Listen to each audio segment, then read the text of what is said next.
On November 28, 1953, a scientist named Dr. Frank Olson fell from a 13th floor window of the Statler Hotel in New York City. Inside the room was a CIA operative named Robert Lashbrook.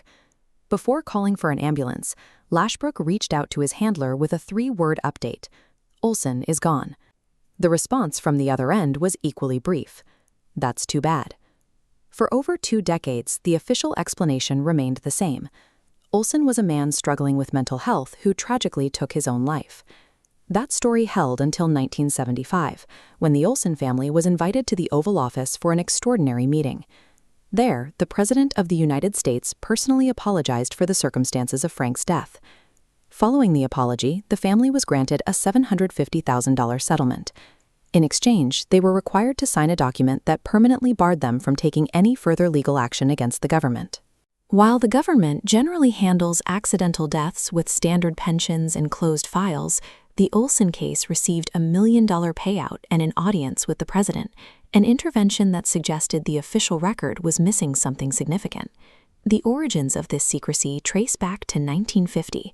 American intelligence officials were alarmed by reports of brain warfare in Korea, where returning POWs appeared to be reciting communist propaganda as if they had been psychologically reprogrammed. CIA Director Allen Dulles believed the United States was falling behind in a new kind of battle.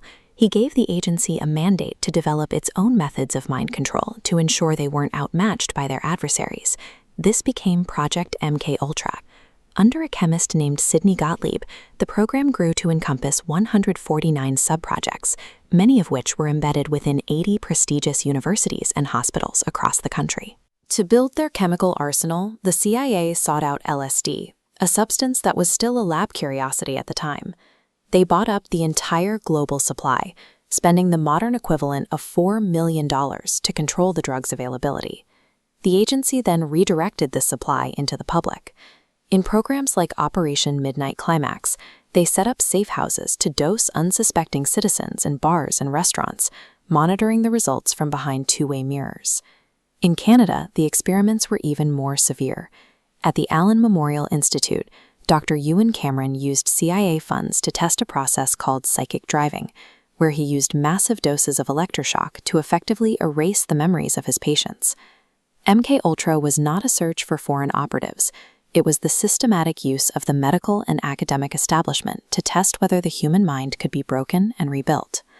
Frank Olson was an insider in this world. He was a scientist at Camp Detrick, the high-security facility where the Army and the CIA developed their most sensitive biological weapons.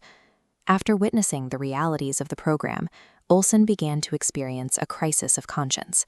He confided to his wife that he had made a terrible mistake, and he began making plans to leave his position. His colleagues responded by secretly dosing him with LSD at a work retreat.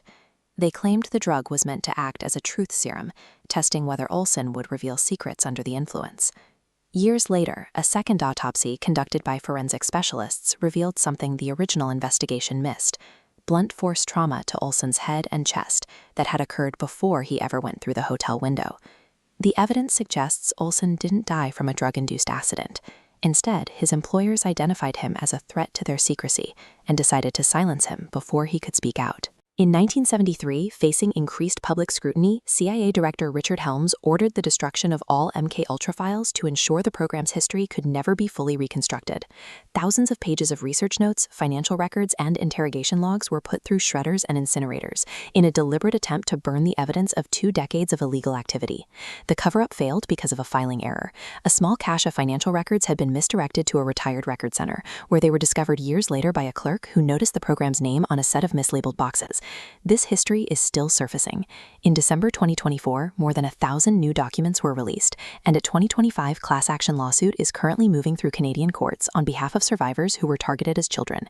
Even with these disclosures, the full truth remains elusive. Frank Olson's specific file is still heavily classified, and the intelligence community has never identified the individuals in the room when he fell. The legacy of MKUltra is a record of how elite researchers at respected institutions could systematically violate their own ethical codes when operating in total secrecy. In an age of algorithmic profiling and behavioral data, that history is a reminder. Without public accountability, institutional power operates without limits.